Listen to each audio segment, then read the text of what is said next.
ubangiji ba subhanahu wata'ala, sai dai Allah ne ya ba su labari. Wannan nasara ce da babu irin ta a duniya. Sannan ita wannan sallar an mata alƙibla, cewa ga alƙibla ita ake bi idan za a yi sallar, ita za a kalla. Ita wannan alƙibla da aka saka ta sallah tana nuna mana cewa mu al'ummar musulmi kaifi ɗaya ne, kuma guri ɗaya muke kallo, wato ga baki ɗayanmu babu wani wanda zai kallo wani guri ba wannan ba. Tana nuna haɗin kan mutane. Sannan kuma tana nuna mana cewa rayuwa dole ne ta zama tana da mihrabi, kamar yadda sallah take da alƙibla. Duk abin da za ka yi in kuka zauna za ku yi hira, to sai ka auna ka ga cewa wannan hirar da za ku yi wacce ce alƙiblarta. Sannan sai ka auna ka ga cewa in za ka yi ma'amala ta kuɗi, wannan ma'amalar menene mihrabinta, meye alƙiblarta dangane da addinin musulunci. To wannan shine abin da yake cikin ita sallah din dangane da alƙibla. Wato akwai uba da dama a cikin mihrabi na sallah, shi ma ba sai ne magana a kansa ba. To sai sallah ita kuma a sanadinta ta samar da abubuwa ga al'ummar musulmi fa masu yawa. Duk sai wato nasarar wato isra'i da mi'rajin annabi alaihi salatu wassalamu ne. Daga cikin wannan ita sallah ba a yin ta sai da tsarki. Abu na farko ke nasarar da aka samu a cikin sallah ke tsarki, taharatul hadasi da taharatul habas. Sai an tsarkake jiki, gangar jiki wato ga baki ɗayanta sai ta zama a tsarkake take. Tufafi sai ya zama a tsarkake ike. Sannan muhalli wanda za a yi sallah sai ya zama a tsarkake ike. To wannan ya bambanta al'ummar musulmi da al'ummar duniya gaba ɗaya. Wannan ya jawo idan janaba ta samu sai an yi wanka, ya jawo in al'ada ta ɗauke sai an yi wanka, in jinin biki ya ɗauke sai an yi wanka. Wannan ya jawo musulmi tsafta a rayuwarsu ga baki ɗaya. Duk abin da musulmi za su yi a duniya in sun taru, in ka doso gurin ba za ka ji wariya ne maka sallama ba. Amma wanda duk ba su ban suka ɗau guri suka su musamman rafafon guri, kana leƙawa wari ne zai fara maka sallama, ya fara bugun hancinka. Amma mu saboda wannan nasarar ta sallah, akwai wankan janaba, akwai wankan ɗaukewar jini, sannan akwai tsarki na ganga jiki, tsarkin bawali, tsarkin bayan gari, tsarki na jiki ko ina, tsarkin tufafi, tsarkin muhalli. To wannan nasara ce da aka samu dangane da wato isra'i. Sannan daga cikin nasarar da aka samu dangane da isra'i akwai kiran sallah. Shi ma sanadin sallar da aka fito da ita aka farlanta ta, ubangiji ya shar'anta kiran sallah. Shi kuma kiran sallah idan aka zo yinsa a kowace rana so shida ake kiran sallah. Ana yin kiran sallar azhar ɗaya, la'asar ɗaya, magaraba ɗaya, isha ɗaya, asuba kuma biyu. To da ka kiran sallah shida ake. Kowane kiran sallah kuma daga cikin waɗannan kiran salloli da ake yi, kowane ɗaya in mutum ya amsa, annabi alaihi salatu wassalam ya ce da halal janna, mutum zai shiga aljanna. Sannan an gama kiran sallah, kai addu'ar da ake ta kiran sallah, annabi alaihi salatu wassalam sai ce halal lahu shafa'a, ceto na ya tabbata ga mutum. Saboda haka a kowace rana za ka sami wato kiran sallah so shida, za ka amsa so shida, ka samu albishir da aljanna so shida, kuma kai addu'a kiran sallah so shida, za ka sami shiga ceton annabi alaihi salatu wassalam so shida. Sannan a sakamakon sallah aka shar'anta alola. Ita kuma alola annabi alaihi salatu wassalam ya ce idan ka yi ta kowace gaba ka wanke, dukkanin zunubanka sun tafi da kai da wannan gabar. Sannan in ka gama ka ce ashhadu an la ilaha illallah wa anna muhammadar rasulullah sallallahu alaihi wasallam, za a buɗe maka kofofin aljanna guda 8, ka zaɓa ka darje sai wacce kake so. Shi ma a sakamakon isra'i muka samu wannan. Sannan daga cikin sakamakon isra'i da nasararsa, annabi alaihi salatu wassalam ya je baqi'ul garqadi, wato makabartan madina wacce take gabar da gari. Da ya shiga makabarta ya ce assalamu alaikum dara qaumin mu'minina inna insha Allahu bikum lahiqun. sai annabi alaihi wannan da sai ce inni wadittu anni law ra'aytu ikhwani, ni na so a ce na ga yan uwana. sai sabai suka ce ya rasulullahi alasna ikhwana, kuma yan uwanka bane? sai ce bal antum ashabi, ku sahabbaina ne, wa ikhwani allazina yu'minuna bi wa lam yarawni, wa sahabbaina wato yan uwana sune suka bada gaskiya ne ba su taba gani na ba. sai suka ce to ya zaka iya gane su gobe alkiyama? sai ce burin ba ku misali, dawaki ne baƙaƙe aka tara su a bargaga su nan fululu, sai zama da kai kuma kana da doki baki amma yana da fari 5, goshin safari da kuma torami 4, ƙawaguwansa gaba ɗaya. me wannan zai wahala gane dokinsa? suka ce ba zai wahala ba. zai ce to haka al'umma ta za ta zo alkiyama tana da fari 5, da fuska, da hannun dama, da hannun hagu, da kafar dama da hagu, shine alola. da mun tashi alƙiyama za a gan mu kawo da wannan hasken. shi ma nasarar isra'i ce, a kansa aka samu wannan. sannan kiran sallah da ne magana, shi ma da abun da muke samu da mai kiran sallah, shi kuma kiran sallah shi ma da nasa alƙawarin da annabi alaihi salam ya yi, wanda Allah zai masa yin kiyama ta tashi za su tashi da dogon wuya. sannan kuma inda suka yi kiran sallah, duk inda muryarsu ta kai, in kiyama ta tashi, wala insun wala jinnun wala irin wala shajara wala hajarun, duk sai sun ba da shaida akan mutum gobe alkiyama. to sannan kuma limanci, dai na ko gance wannan sunansa liman, bai zama liman ba sai sakamakon tafiyar isra'i. da ba a yi isra'i ba, da ba a yi limami ɗaya ba a duniya. duk tarin limaman da aka taɓa da wanda suke nan yanzu da wanda za a yi nan gaba, sakamakon ita wato tafiyar isra'i da mi'raji ce.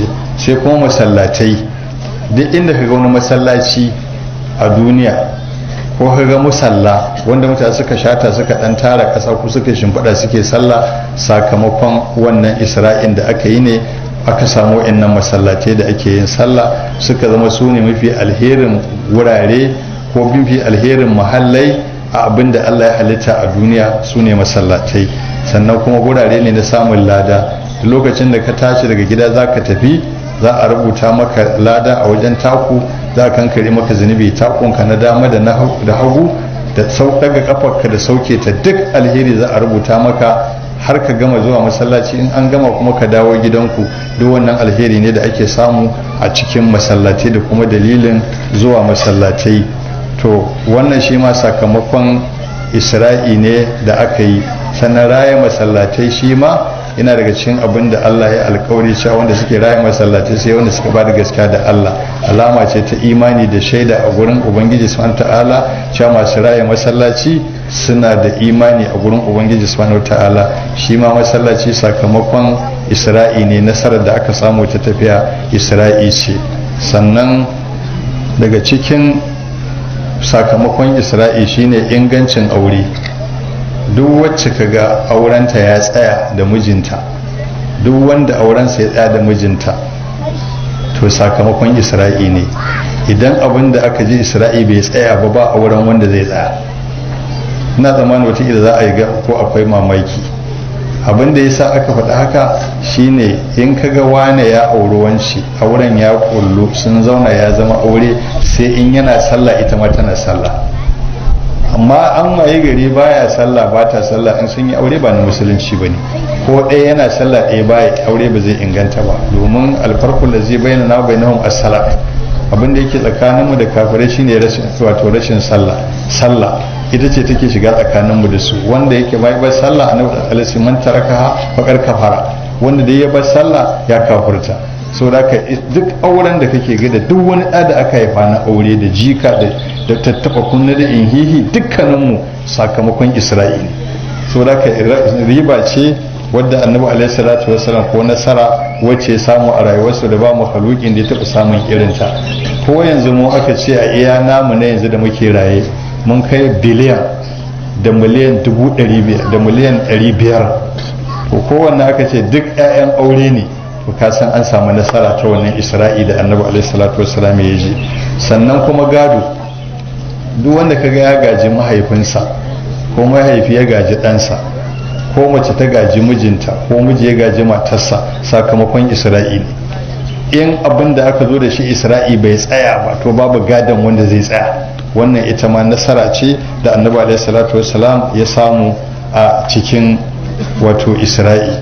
Sannan sai sallar janaza, ita ma sallar janaza nasara ce ta isra'i da annabi alaihi salatu wassalam ya yi, domin duk wanda kaga an yi wa sallah in ya mutu to fa shi yau kansa sallar, domin Allah ce wa allaysa lil insani illa ma sa'a wa anna sa'yahu sawfa yura. Dan adam ba shi da komai sai abin da yi. In kaga an ajagawa an mata sallah ita ta yi, da ba ta yi waccan sallar da aka rawa isra'i ba ta isa in ta zama gawa a yi mata sallah ba, ita ta yi wa kanta sallah don haka aka yi mata. Sakamakon wannan ne ya zamana duk wanda ya mutu za a yi masa sallah. In aka zo masa sallar kuma shi wanda ya mutu duk abin da suka roƙa a gurin Allah a kansa Allah zai amsa sai ya bashi. Su kuma za a ba su lada kiraɗinsu kamar girman dutsen Uhudu. In suka je suka kai shi makabarta nan ma za a ba su lada kamar girman dutsen Uhudu, duk sakamakon ita wannan sallar ne.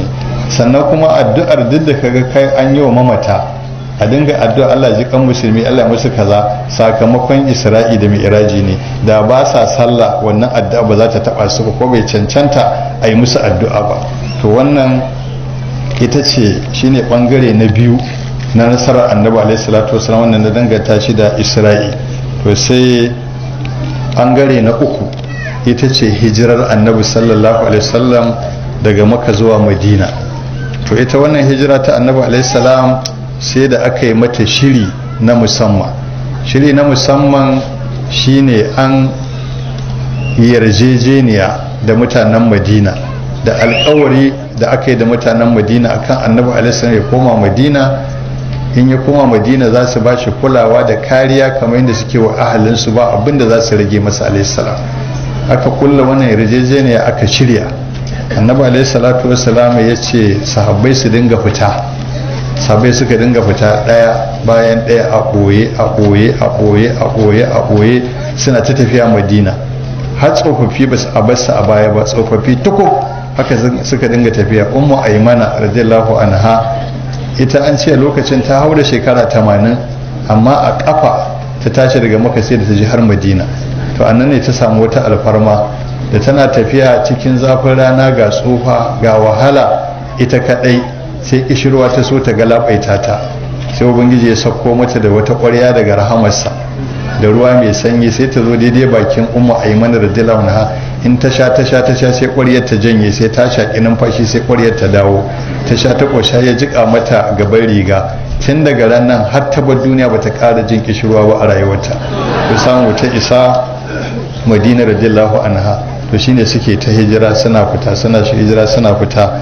To har ta kai kan sai na Umar radiyallahu anhu, shi da zai fita ya fito je Ka'aba yi kirari, yace ga Umar zai yi hijira, wanda yake son uwarsa ta haifi wani to ya biyo ni, wanda yake son matarsa ta zama gauruwa ya biyo ni, wanda yake so ɗansa ya zama maraya ya biyo ni.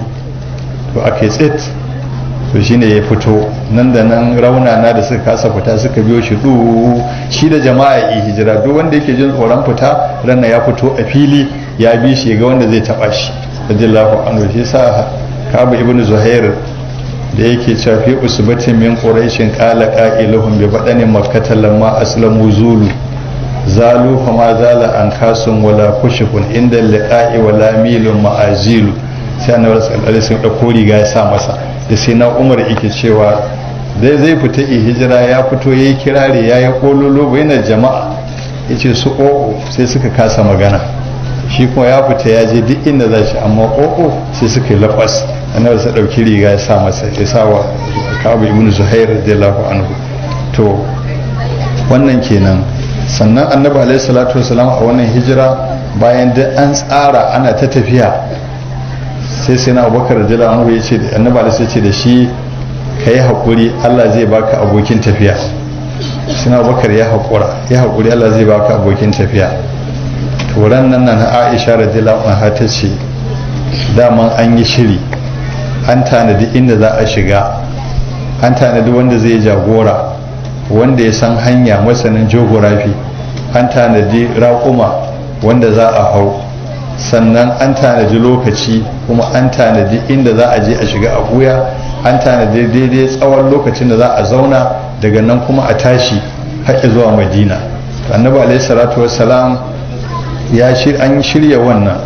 da aka shirya wannan nan da rana sai gashi alaihi salatu wassalam ya zo ya ce da sina bakar radiyallahu anhu, ai tafiya ta zo kuma kai Allah ya zaba ka zama abokin tafiya ta.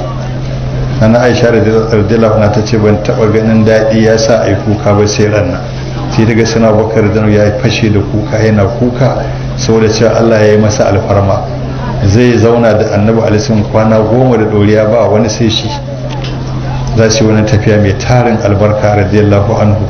to shikenan ya ce tafiya ta zo. annabi alaihi koma gida da daddare, mutan maka suka zo kofar gida suka zara kan sakalai da suka zara kan sakalai, kuma kowanne su ga yawo jini na wuce ne. suka samu samari masu zama aka ba su kan sakalai aka ce su zauna. annabi alaihi salam ya zo ya ce da sina Ali ibn Abi Talib radiyallahu anhu, dauki bargona ka rufa, ka hau kan shimfiɗa ta ka kwanta, ni zan fita amma ba abin da zai same ka. amma kaga waɗannan kuɗaɗen na mutane ne, zinare kaza na wane ne, zinare kaza na wane ne, dinare kaza na wane ne, ka tabbatar ka ba su kuɗaɗensu, kowa ka danka masa dukiyarsa a hannunsa, sannan ka biyo ni. annabi sun ya fito ya tadda su duk Allah ɗora musu bacci, danki ƙasa a hannu yana karanta yasin wal qur'anil hakim innaka laminal mursalin, da ya zuba musu aka ya fita. ya gidan sai Abubakar jalawun ya fita, suna tafiya suka je garu saurin, wannan kogon na saura suka je suka shiga. dama an gama shiryawa, iyalin sai Abubakar jalawun anhu da su duk aka yi tsare-tsaren hijira. nana Asma'u ta sani, nana Aisha radiyallahu anha ta sani, sana Abdullahi ibn Urayqi al-Laysi ya sani, Abdullah Amir ibn Fuhaira ya sani. aka shirya wannan, sannan suka je suka zauna a cikin wannan kogo alaihi salatu wassalam wa radiyallahu anhu. suka kwana 3 haka ba zama mutanen maka aka ce ai sun fita suka rude. aka ce an saka taguwa 100 wanda ya zo da ɗaya daga cikinsu ko dare ko babu. mutanen makka da sauran kewayenta suka bazama akan ya za a yi su ci wannan gasar ko wannan kyauta da aka saka a biyaki.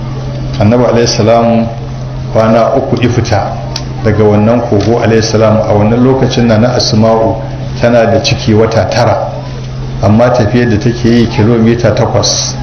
za ta ɗau abinci a ƙasa kuma da je ta hau kan dutse ta basu ta dawo gida. tana da ciki wata 9 ta dinga wannan abin, kullum sai ta ci kilomita 16 a ƙasa ta je ta kai ta dawo.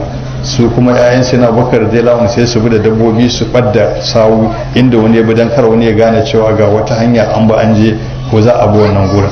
Allah da ya kare duk abin da ya kare, wanda sina Bakar da lawan ya ga mutan maka sun zo, har yake cewa da za su duba ƙasa za su gan mu, sai ya ce da shi ma baluka bi sunanin la'u salisuhuma, ya za ka yi da mutane biyun da Allah shine na ukunsu. suna Bakar ya haƙura.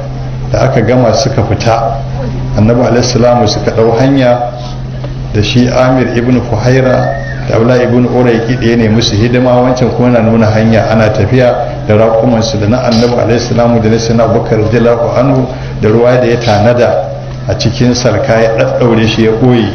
da inda aka je yakan ɗauki ruwan ya ba annabi alaihi salamu shi ya koma wuri ɗaya. in an je sai nemi wuri da inuwa ya ce annabi alaihi salamu ya zauna, shi kuma ya fita rana ya zauna radiyallahu anhu. haka ya dinga yi, su kwana su tashi har suka samu suka je haimatai ummi ma'abadin. suka je gidan ummi ma'abadin suka tadda haimata guda 2 wacce ta yi a mazaunin istiraha, wanda ake zuwa matafiya su zo su samu ruwa, samu madara su sha. suka je suka tambaya, sai ta ce babu nono, ba madara, ba mu da komai a gidan nan. sai annabi alaihi ce ba na hange wata akwai a can a baya ba.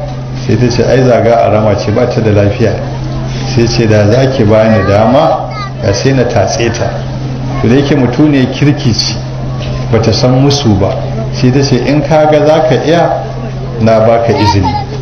sai annabi sai ɗauko wannan akuya yana shafa bayanta sai ta ga ta zama sambal sai ce ba ni ƙwarya aka ba shi sai ya zage hannunsa aka alisa ya zage hannunsa sai ya rike kafar akuya suna daman ya iya alisa mai mikiyayi ne sai ya tatsa uku ƙwarya ta cika ya ce karɓi ki sha ta sha don ta san ba rufa'ida ba ne ta san nono wanda ta sani irinsa ne sannan ya gaya take shan nonon don ya samu damar ya mata gyara alaihissalam da ta gama ya ba shi na abubakar radiyallahu anhu sa'am abdullahi ibn urayqi suka sha sannan shi kuma alaihissalam ya sai sake kuma tatsa irin ta al'ada ya cika masaki sai ce gashi nan ki aji to shine ta aji ta kare masa gani alaihissalam da ya tafi tun kamar karfe 11 rana ya shiga gidan amma bai fita ba sai kamar karfe 5 na la'asar alaihissalam to da ya tafi mijinta ya zo tabta magarba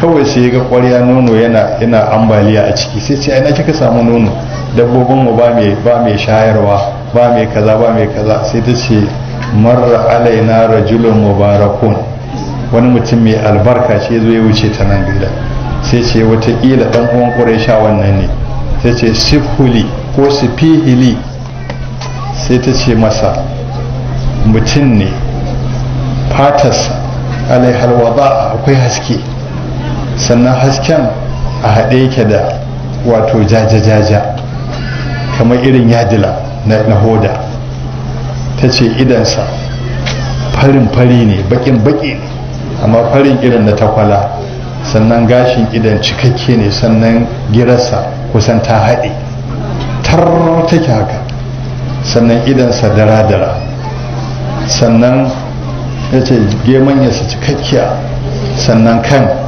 madaidaici ne ba kankanta ko babu rindindin ta ce da cikinsa da ƙirjinsa a shafa suke ta ce maganarsa kuwa irin zaƙinta ba za ta misaltu ba sannan zancensa kamar abin wuya da aka jera a shirye tar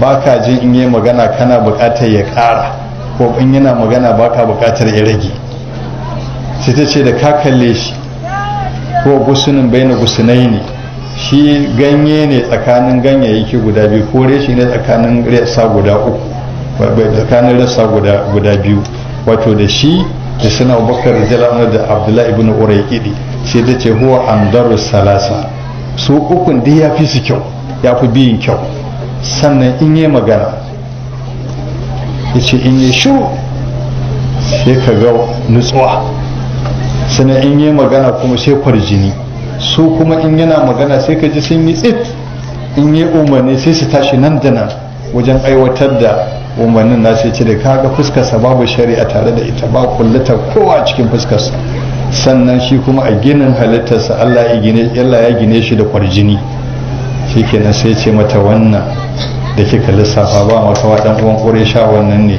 in Allah ya yarda ni ma zai riske shi to Allah ya musu muwafaka da Abu Ma'abadin da Ummu Ma'abadin da suka musulunta wannan akuya kuma Allah ya mata tsaware har annabi da sai gama shekara 10 sa a Madina alayhi salam sina Abubakar radiyallahu anhu ya shekara 2 da rabi sina Umar ya hawo shekara 10 da wani abu sai a zamanin sina Umar Allah ya mata rasuwa wannan akwai ta mutu to sannan kuma ita sai ta zama ba sai ta haihu ba ake tatsar nono an ce har yanzu irin wannan jinin akuyar su ba ruwansu da sai sun haihu ko a wani lokaci tatsar nononsu ake wannan alfarma ce da kuma nasara ta annabi alaihi salatu wassalam da ya samu to isassa garin madina alaihi salam wannan nasara ce amma kafin isassa a daidai juhufa wanda da yake tafiya tsakanin makka da madina zai san akwai guri da ake yin sa juhufa to a daidai juhufa sai surakata dan malik ya hawo dukushi yana kofar gida suna hira sai juna ce na ga wa'ansu mutum biyu amma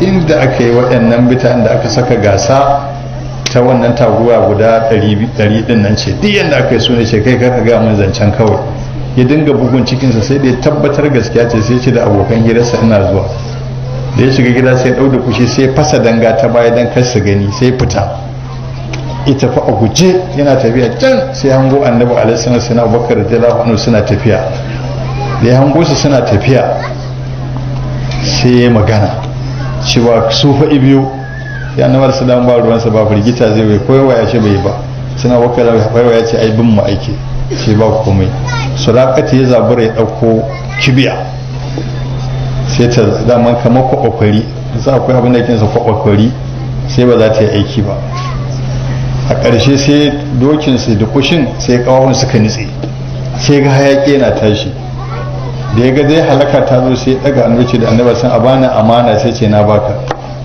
sai ajali kushi ita su suka yi magana da annabi alaihi ya ce to zan isar maka da sharrin kowa zan koma in hana kowa zuwa in yi kaza kaza sai ce ya za ka yi ran da za a sa maka munduwa kisra na farisa a lokacin ya yi masa wannan alkawarin za a sa masa munduwa ta sarkin farisa ya tafi shi kuma annabi alaihi ya tafi har ya isa garin madina alaihi salatu wassalam mutanen madina suka karɓe shi da munna suna tare suna waƙoƙi ta sanayyatul wada sannan annabi alaihi ya je masalla ya je quba ya zauna zuwansa quba a ka'ida ba ta quba zai shiga ba alaihi salam amma saboda fatan alheri sai ya zagayo saboda quba guri ne mai tudu madina tana kwari sai ya biyo ta nan saboda Allah ya daga alƙadarin addini to ya zauna a quba sai aka samu wani bawan Allah ana ci da shi Kulsum ibn al-Hidmi sai ba annabi alaihi gida ya ce ga daki ka dinga kwana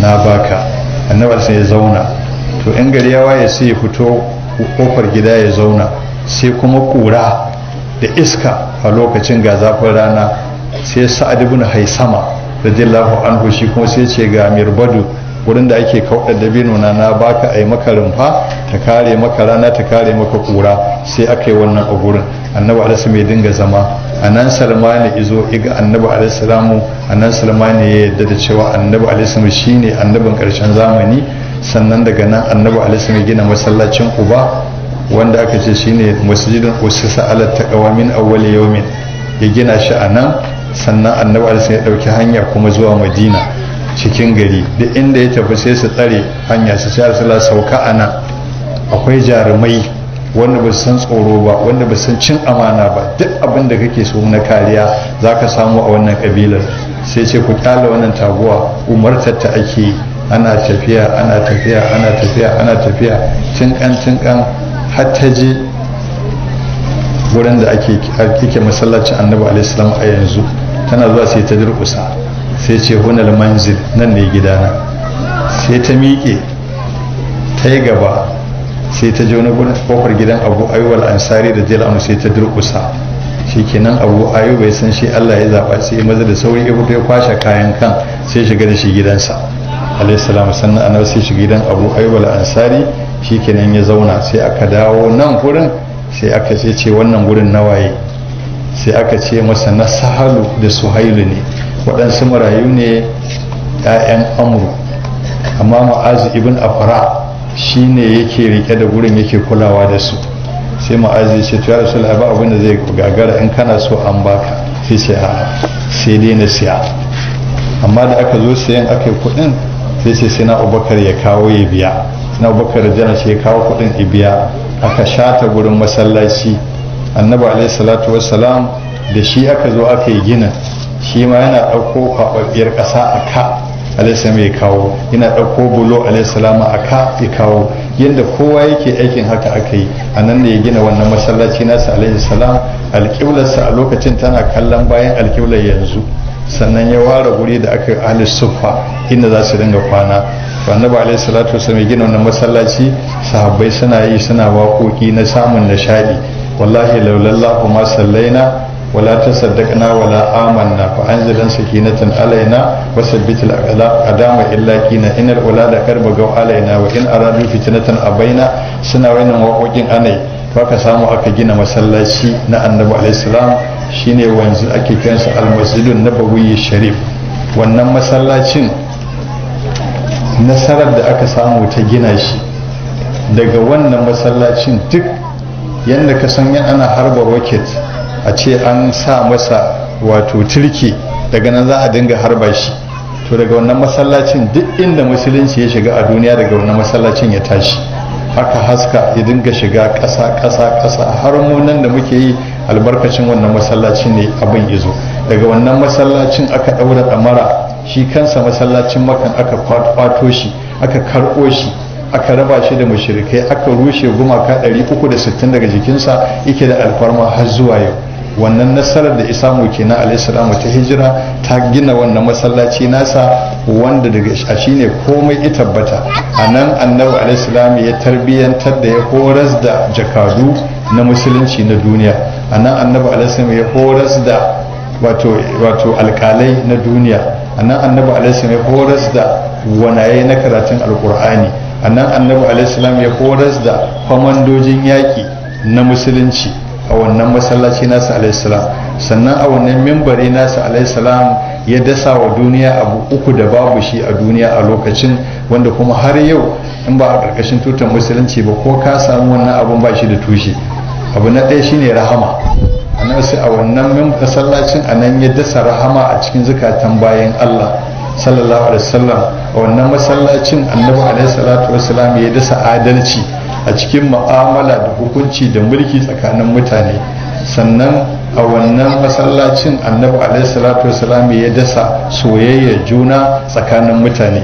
saboda haka yana ga cikin nasararsa alaihi salam hijira isarsa madina lafiya, sannan gina wannan masallaci annabi alaihi salatu wasalam da daga shine komai isamu wanda duniya take takama da shi a yau.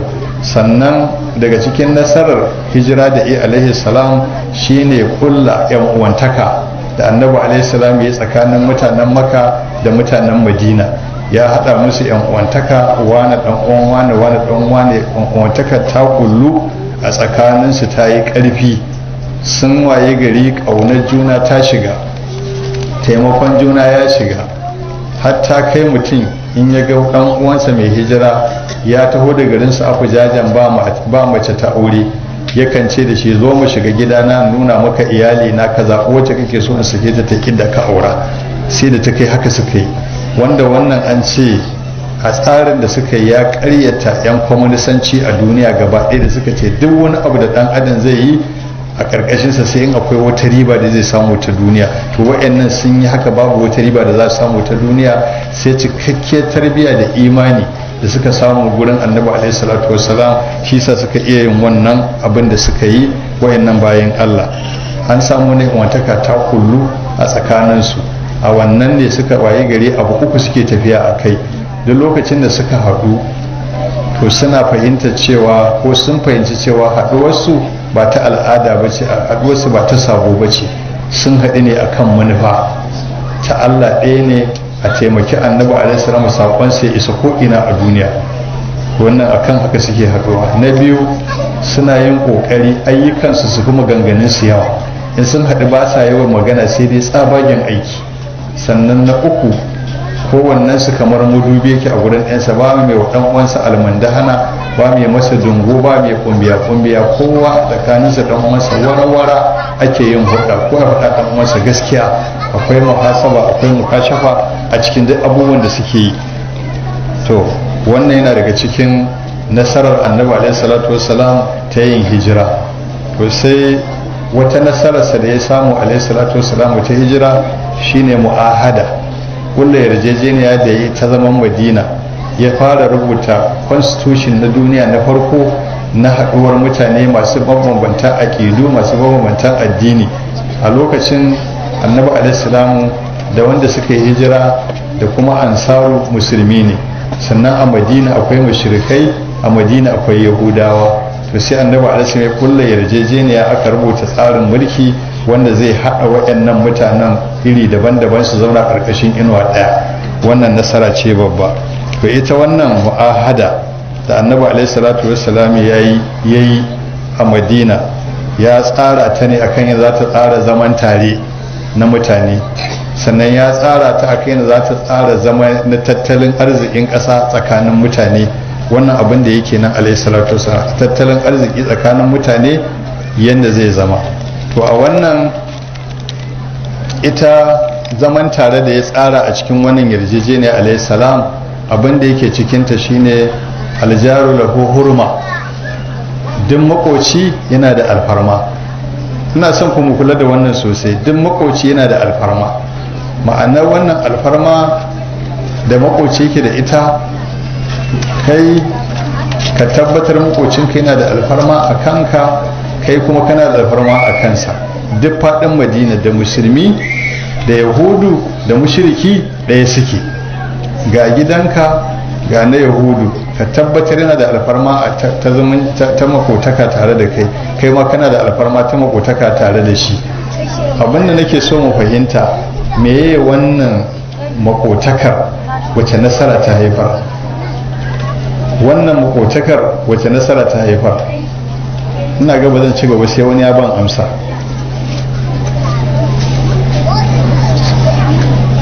Makotakar da ya gina alaihissalamu a cikin wannan yarjejeniyar mai ta haifar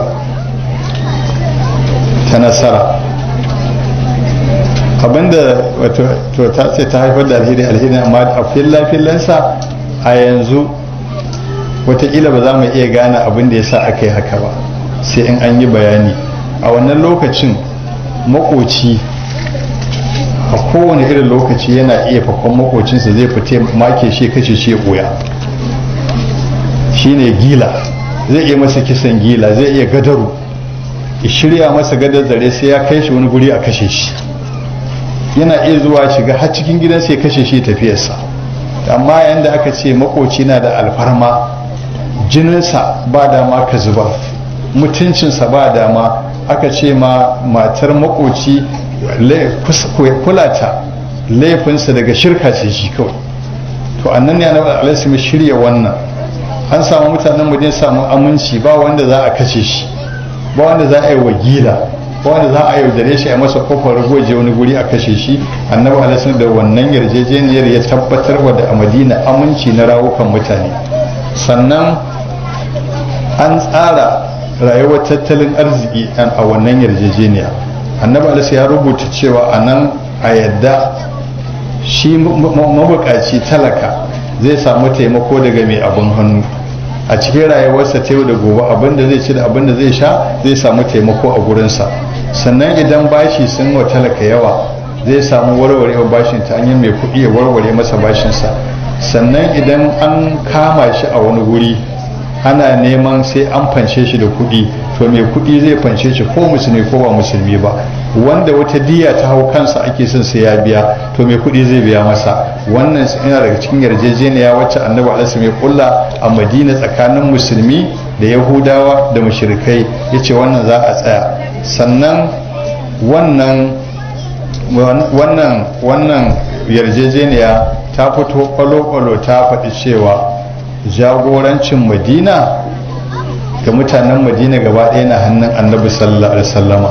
Abinda aka yi daidai shine, inda ba a daidai ba shi za a koma wurinsa ya tsara yadda za a warware. Sannan wannan yarjejeniya ta fito kwalo-kwalo ta ce mutanen Madina za su taimaki juna da musulmi da yahudu da mushrikai wajen kare wa Madina farmakin mukiya. Ko daga ina wani abu ya zo Madina na hadari, to da musulmi da mushrikai da yahuda za su haɗu su kare wa Madina. Da wannan ne annabi alaihi salatu wassalam ya samu damar wato haɗa kan mutanen Madina, ya zama da suna da manufa guda ɗaya, shine kare Madina daga dukkan farmaki da za a iya kamata. Wannan nasara ce annabi alaihi salatu wassalam ya samar. Sannan wannan yarjejeniya ta sake fitowa ƙwaro-ƙwaro ta ce la yajuzu lil mushrikin min ahli al madinati an yujira malan li quraishin wala nafsan. Bai halitta ga wani mutumin Madina ba ya karbi wato ya ba wa dukiyar wani mutumin Makka kariya, ya ce ne masa lamuni duk abin da ya shigo nan a cikin Madina na mutumin Makka ko a wajen Madina na ba shi kariya, na ba shi lamuni, ko rai na ba shi lamuni kar wani ya taba shi. Aka ce to ba a yadda ga mutum Madina ba, kafirin Madina ya kulla wannan yarjejeniyar da mutanen Makka ta ba su kariya a rawukansu ko dukiya, kuma suka yadda. Da wannan ne annabi alaihi salatu wassalam ya samu dama ya mai da mutanen Madina suka zama hannu ɗaya akan wanda duk ba su ba. Sannan da wannan ne annabi alaihi salatu wassalam ya samu nasarar haɗa sojojinsa da tara su guri ɗaya da kuma shirya su saboda za su fuskanci kalubale na duniya gaba ɗaya. Quraish za su kawo farmaki, sannan daular Farisa za ta kawo farmaki, daular Rum za ta kawo farmaki. Duk wata daula take da ƙarfi a duniya yana da kwanan sanin za ta zo ta kawo Madina hari. To wannan abin da annabi alaihi salam ya na nasara shine samar da ƙarfin soja wanda zai iya tunkara kowane irin kalubale a wannan ta hanyar wannan yarjejeniya da annabi alaihi salatu wassalam ya kulla wato a Madina. to wannan shine ita ce gaba ta uku ta nasarar annabi alaihi salatu wassalam. to gaba ta hudu ita ce dauriyat istidla'iyya.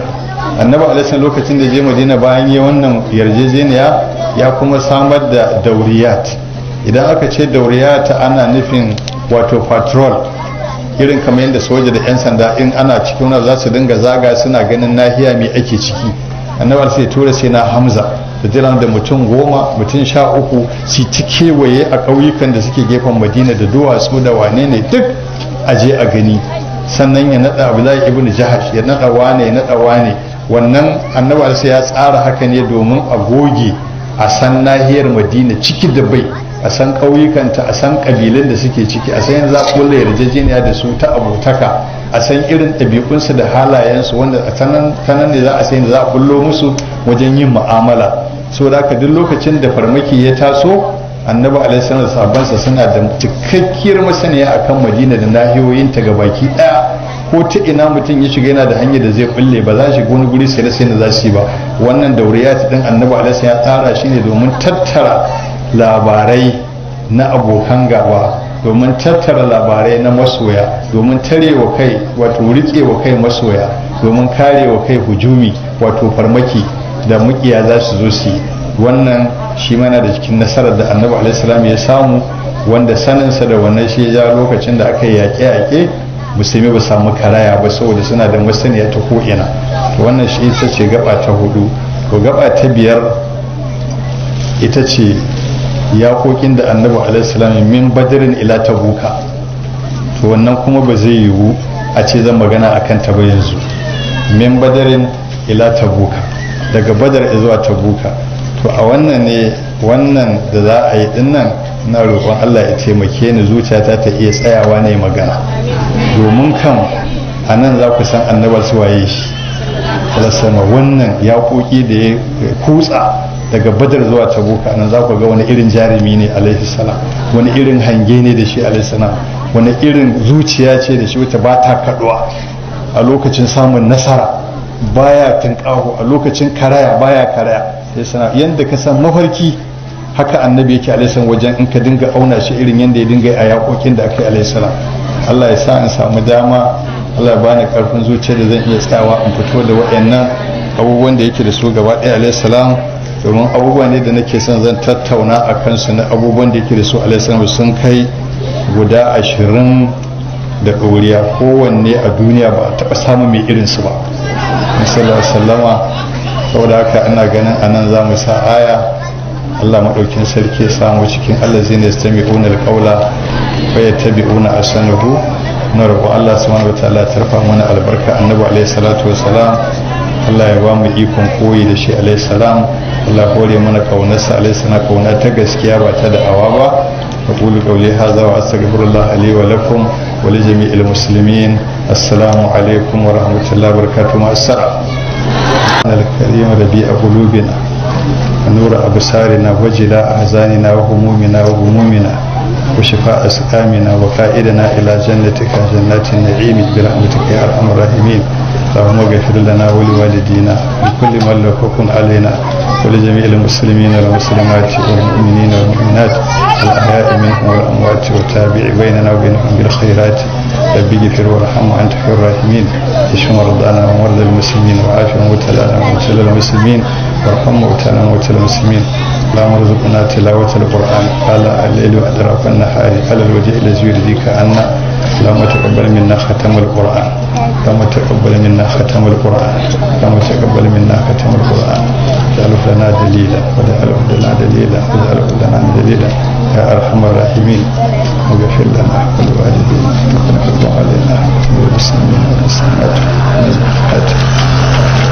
اللهم أصلح أمة سيدنا محمد صلى الله عليه وسلم اللهم فرج عن أمة سيدنا محمد صلى الله عليه وسلم اللهم ارحم أمة سيدنا محمد صلى الله عليه وسلم اللهم أصلح أمة سيدنا محمد صلى الله عليه وسلم اللهم فرج عن أمة سيدنا محمد صلى الله عليه وسلم اللهم ارحم أمة سيدنا محمد صلى الله عليه وسلم اللهم أصلح أمة سيدنا محمد صلى الله عليه وسلم اللهم فرج عن أمة سيدنا محمد صلى الله عليه وسلم اللهم ارحم أمة سيدنا محمد صلى الله عليه وسلم اللهم اجعل اجتماعنا هذا اجتماعا مغفورا واجعل تفرقنا من بعده تفرقا معصوما اللهم لا تدع لنا في مقامنا هذا ذنبا إلا غفرته ولا مريضا إلا شفيت ولا مبتلا إلا عافيت ولا دينا إلا قضيت ولا هما إلا فرجت ولا كربا إلا نفست ولا طاغية إلا قسمت ولا عدو للإسلام والمسلمين إلا خذلت ولا حاجة من هوائج الدنيا والآخرة هي لك ردا ولنا فيها صلاح إلا يسرتها وقضيتها علينا أرحم الراحمين ربنا آتنا في الدنيا حسنة وفي الآخرة حسنة وقنا عذاب النار توفنا مسلمين وألحقنا بالصالحين يا حي يا قيوم برحمتك نستغيث